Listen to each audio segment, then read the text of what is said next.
Hey, it's Lauren. This is an excerpt from the full-length episode.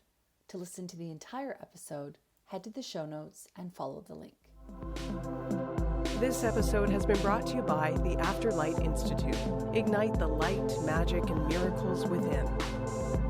Yeah, absolutely. I mean, an easy cycle is the moon cycle because you can like look up in the sky and see it at any point. And I find that, like I write a lot about the new moon and the full moon.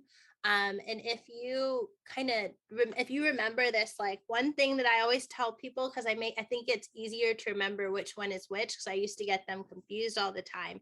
But the new moon happens when the sky is the darkest. And under a new moon, that's when you set intentions. That's when you can start, initiate, begin things. And you remember this by thinking about ancient farmers and how they never planted under a full moon because critters and insects would eat their seeds. So you always want to plant under the dark. So like I'm always like, oh, if the sky is dark, it's time to plant seeds. And then on the other hand, the full moon is when everything's lit up. You can see everything.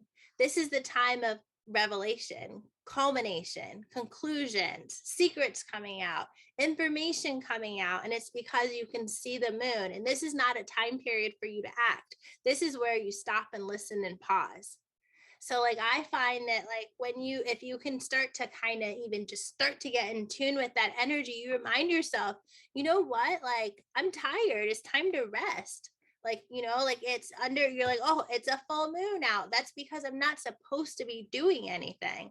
Like I'm supposed to be watching for feedback from the universe, like I'm supposed to be in quiet and solitude. Like I'm supposed to be observing. I'm supposed to be cleaning and cleansing and clearing and releasing. And then under a new moon, you're like, oh, I know it's time for me to act. But I feel like that's one of the many cycles, and there's so many cycles out there that you can tap into. But I feel like at the end of the day, they're very much like, be active, relax, be active, relax, like kind of like a wave flowing, which I think is important because especially like as women, like sometimes we work so hard, work, and our bodies need to relax, and for the men out there too, y'all need to relax as well.